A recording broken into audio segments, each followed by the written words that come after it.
A vacinação foi suspensa pela Secretaria de Saúde para reformular os critérios de acordo com a quantidade de doses do imunizante disponíveis aqui no estado. Nesse primeiro momento, só vai ser possível imunizar 34% de todos os profissionais de saúde do estado.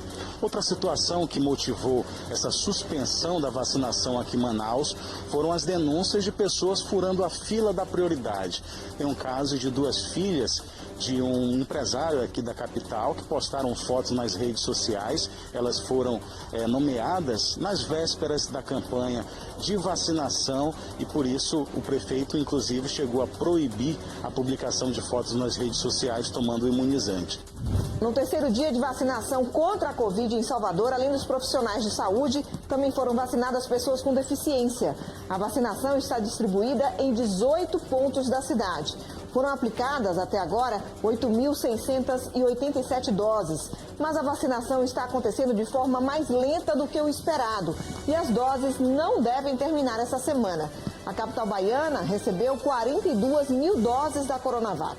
Em todo o estado, 36.097 doses da vacina foram aplicadas até o momento. O governador Wellington Dias sancionou lei que estabelece prioridades das pessoas com deficiência para a vacinação contra a Covid-19 no estado do Piauí. A iniciativa vai beneficiar mais de 800 mil pessoas e é de autoria do deputado estadual Franzé Silva, do PT. Contra as cepas mais agressivas, máscaras mais eficientes.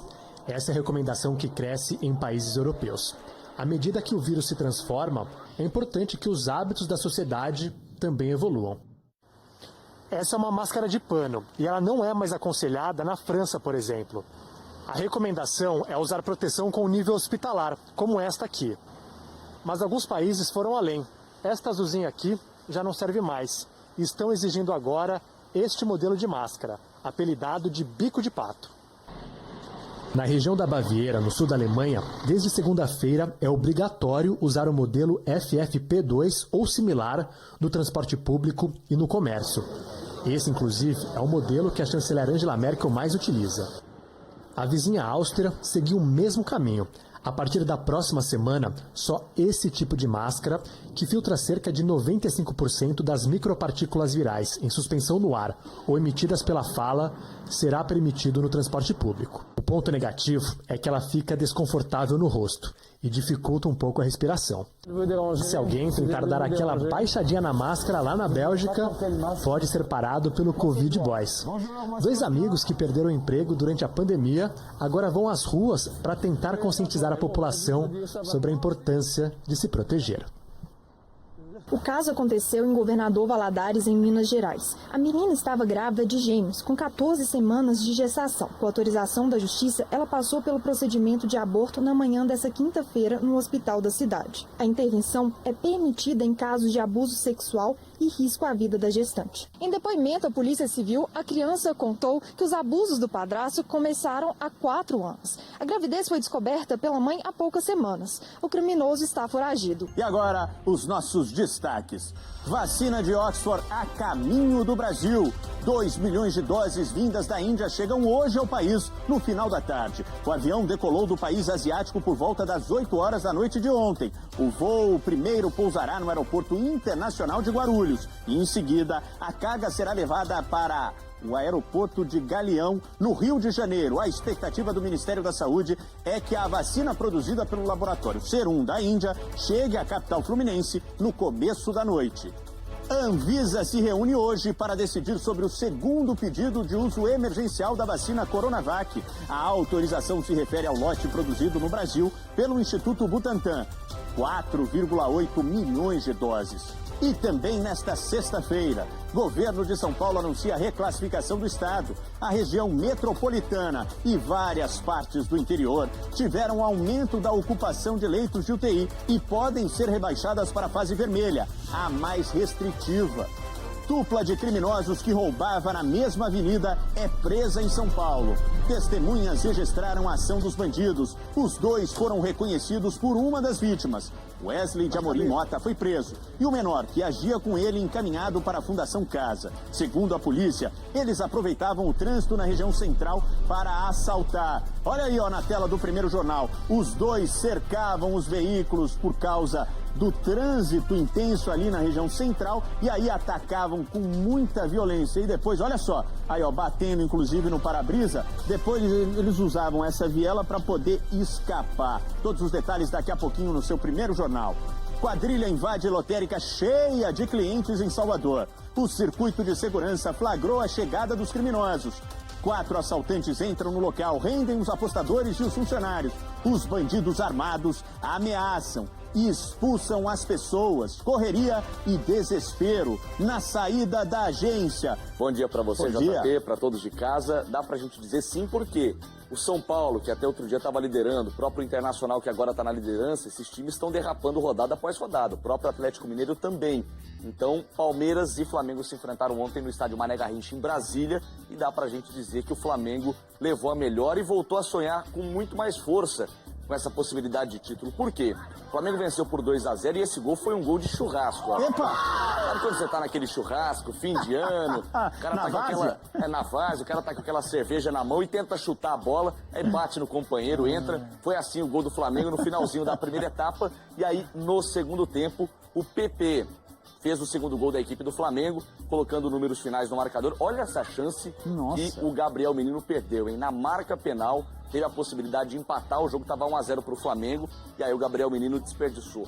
Não foi um bom jogo. O Palmeiras entrou em campo com o que tem de melhor, não venceu. O Flamengo venceu por 2-0 a equipe do Palmeiras, e agora vale a gente destacar que, mesmo o Flamengo sem ser o líder, o Flamengo hoje é quem tem possibilidade de ser campeão, se vencer todos os seus jogos, porque tem um jogo a menos ainda do que o Internacional e do que o próprio São Paulo. Então, se o Flamengo vencer os seus próximos 8 jogos, contando o penúltimo do Campeonato Brasileiro contra o Internacional, o Flamengo leva essa taça. Ô Vini, depois daquele chocolate que o Corinthians levou do Palmeiras, voltou a vencer? Voltou a vencer, né? 3 dias depois daquele jogo contra o Palmeiras no Allianz Parque, vencido pelo Verdão, o Corinthians recebeu a equipe do Sport e venceu pelo placar de 3-0. O primeiro gol foi do Gustavo, até outros dias Gustavo Mosquito, ele quis tirar esse apelido dele, mas fato é que ele está jogando muita bola, com o Wagner Mancini no comando, e quem também está crescendo demais de produção é esse aí, ó, Matheus Vital, roubou a bola e acertou um belo chute na entrada da área.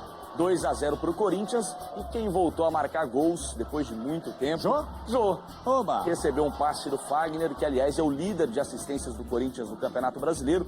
O Jô tentou a primeira, não deu. Na segunda, ele primeiro bateu de pé direito, depois com o esquerdo, hein? É ele que é canhoto, né? Tentou a primeira com o pé trocado, o goleiro fez boa defesa, e aí na sequência, com a canhota, ele mandou para o fundo das redes. Vitória importante do Corinthians, que está na 8ª colocação, sonhando com a possibilidade de Libertadores. Escute o Santos em outro alvinegro.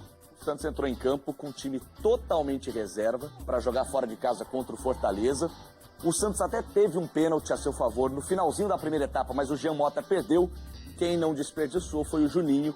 No comecinho do segundo tempo, ele mandou para o fundo das redes. O Peixe muito mais focado no jogo do dia 30 contra o Palmeiras, final da Libertadores da América. Entrou em campo ontem poupando muitos titulares e ainda viu, ó, o Wellington Paulista marcar esse golaço. Golaço de Wellington Paulista entra ano, sai ano, independentemente da camisa, ele acaba deixando o seu golzinho. Vitória importante para o Fortaleza, que está brigando ainda contra o rebaixamento. Falar em rebaixamento, a gente tem o vice-lanterna Goiás. É, que acabou sofrendo ontem uma derrota delicadíssima, né? Muito doída, porque o Goiás teve a chance de sair na frente, fez um primeiro gol, mas depois esse gol foi anulado e aí o Ceará, com gols de Lima, Fernando Sobral e 2 do Vinícius, tem nome de craque, hein? Marcou 4-0. Você fazia também, Vini? Não, esse gol assim? Hoje em dia eu sou mais Batendo treinador, cruzado? eu fico mais do lado de fora. O fim de uma viagem de turismo se transformou em pesadelo para esse casal de brasileiros. Matheus Mandioca, de 22 anos, e Júlia de Lima Venâncio, de 21, ficaram horas sob o poder de policiais corruptos no Paraguai. Eles passeavam de carro no país vizinho quando foram parados em um posto policial da cidade de Torim, a 100 quilômetros da fronteira. Ao verificar a documentação dos turistas, os agentes foram diretos na exigência de propina. Falaram que ou a gente dava dinheiro para eles ou eles iam prender nosso carro, porque o documento de autorização para dirigir estava no meu celular, não estava impresso, não estava em papel. E mandaram a gente descer do carro e ir para uma casinha de madeira, que era um posto policial, que eles estavam lá. E aí, lá eles começaram a falar que ou a gente dava dinheiro ou eles iam prender a gente. O casal que mora em São Paulo foi feito refém e os policiais passaram a fazer ameaças. Eles exigiam R$50 mil de resgate. Por telefone, os jovens conseguiram com que familiares depositassem a metade do valor na conta de Júlia, mas os policiais queriam dinheiro vivo. No dia seguinte, a vítima foi levada de táxi por um policial ao Brasil, atravessando pela Ponte da Amizade para sacar o dinheiro na boca do caixa, enquanto o namorado dela continuava detido. A trama começou a ser descoberta em um banco em Foz do Iguaçu. Funcionários perceberam o nervosismo dela e chamaram a polícia. 4 policiais paraguaios acabaram presos e Matheus foi libertado. Um crime que envergonhou as autoridades do Paraguai. Ellos llevan una muy mala imagen de nuestro país. En el nombre del Estado paraguayo yo le he solicitado las disculpas correspondientes por lo que les sucedió a ellos en nuestro país.